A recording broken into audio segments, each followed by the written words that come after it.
The recipients of the 2011 Jamnalal Bajaj Awards are Srimati Shobhana Ranade,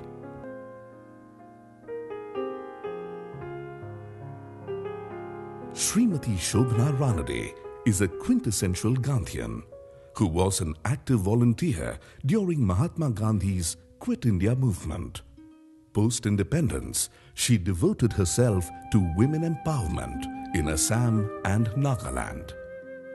As a trustee of the Kasturba Gandhi National Trust, Srimati Ranade is instrumental in empowering women through the ashram's bakery unit, farming, vegetation, tailoring, flour making, preparing food items, jewelry, and other such activities.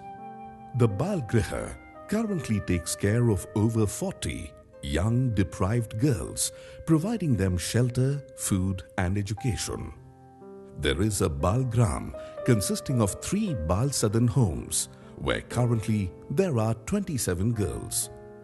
The ashram takes care of these girls till they are well settled. The ashram provides homes for the retired sevikas who have no other place or family to go back to. The Herman Minor Social Center, situated at Shivajinagar, Pune, provides education, nutritional food, healthcare, counseling and rehabilitation to street kids whose mothers were HIV positive. The children are studying in English medium schools, given medical care, and also taught candle making, art and craft, stitching, bag making, and taken on regular excursions and picnics. Srimati Ranade has been instrumental in establishing the SOS Children's Villages in Maharashtra. Here, a mother is given the responsibility to take care of the overall development of a group of 10 children. Srimati Ranade personally mentors every sevika right from the time of selection. She has worked closely with Vinobaji, also taking part in his Padyatras. Srimati Ranade has received numerous awards, including Padma Bhushan. 2011 वर्ष के पुरस्कार प्रदान के लिए आपने मेरा नामांकन किया, इसलिए धन्यवाद प्रकट करती हूँ। यह मेरा परम सौभाग्य है। आज के पुरस्कारों का वितरण भी परम पूज्य मोरारी बापू जी के शुभ हस्तों से और मंगल आशीर्वचन से होने वाला है। यह इस पुरस्कार को अधिक गौरवशाली बना रहा है। इस 4 मिनट की अभिव्यक्ति में मैं सिर्फ अपने गुरुजन और मार्गदर्शकों के नामस्मरण करना चाहती हूँ, जिसलिए आप उदारता से मुझे क्षमा करेंगे। राष्ट्र सेवा और दीन दलितों के उत्थान कार्य में मेरी पहली दीक्षा स्वातंत्र्य वीर सावरकर जी और महात्मा गांधी जी के विचार और साहित्य से हुई। उसके पश्चात आचार्य विनोबाजी भावे, जिनका आध्यात्मिक और बौद्धिक मार्गदर्शन मुझे सतत मिलता रहा और जिसका सिंचन आज तक हो रहा है। 16 साल की उम्र में मेरा विवाह रानडे परिवार में हुआ। मेरी सासू जी तो थी नहीं, लेकिन ससुर जी थे, जिन्होंने मेरी पढ़ाई में बहुत ही ध्यान दिया और मैट्रिक से लेकर इकोनॉमिक ऑनर्स में पदवी प्राप्त करने का मौका भी मुझे मिला। मेरी बड़ी ननद ताराबाई साठे ने मुझे हरिजन सेवा संघ में दाखिल किया और समाज सेवा का मेरा पर्व शुरू हो गया। मेरी जेठानी ने मेरे 2 कन्याओं का लालन पालन मुझसे अधिक प्यार देके किया। मेरे पति का साथ तो हमेशा ही मेरे लिए एक भगवान की देन थी। सामाजिक सेवा के कार्य में मैडम डॉक्टर मरिया मॉन्टेसोरी, उनसे मुझे प्रशिक्षण मिला, जो आज तक मैंने जतन किया है। इसी क्षेत्र में मैंने गांव-गांव में बालवाड़ी का निर्माण किया और उसके साथ बाल विकास केंद्र भी शुरू किए, और ये सारे काम मैंने कस्तूरबा ट्रस्ट की तरफ से किए।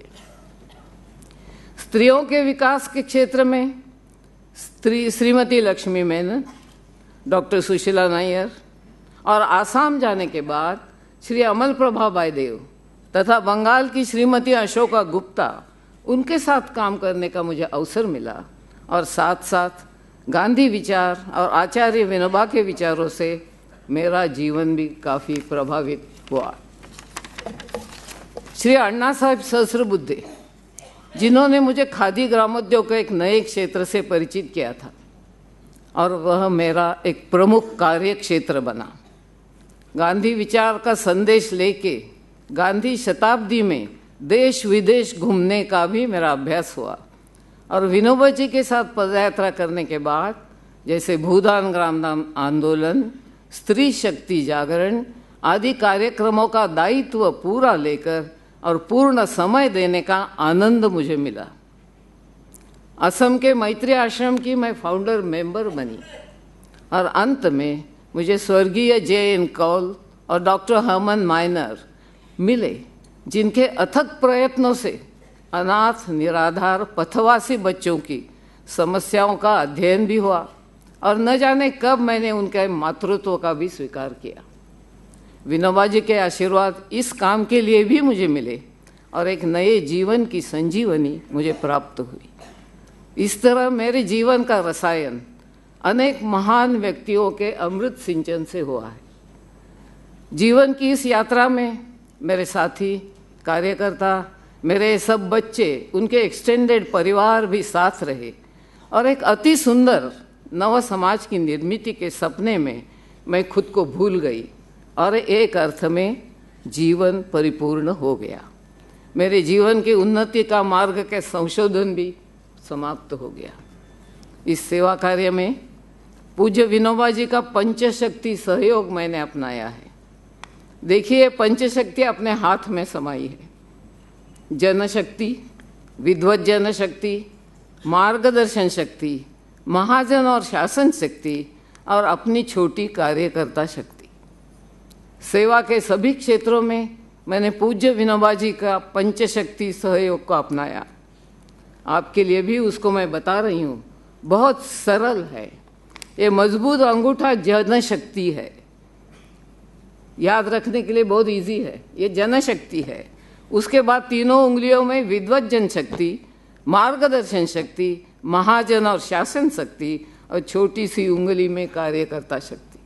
इसको समझने के लिए बहुत आसान है। यह 5 शक्तियाँ जब एक साथ मिलकर काम करती है तभी वो काम यशस्वी होता है। आप इसका प्रयोग अवश्य कीजिए, ये मेरी प्रार्थना है। इदम न मम, ये मेरा नहीं है। मैं अपना ये छोटा भाषण समाप्त कर रही हूँ। जिन संस्थाओं से एकरूप होकर मैं काम कर रही हूँ, उन्हीं संस्थाओं को अधिक विकसित होने के लिए मैं आज का पुरस्कार भेंट दे रही हूँ।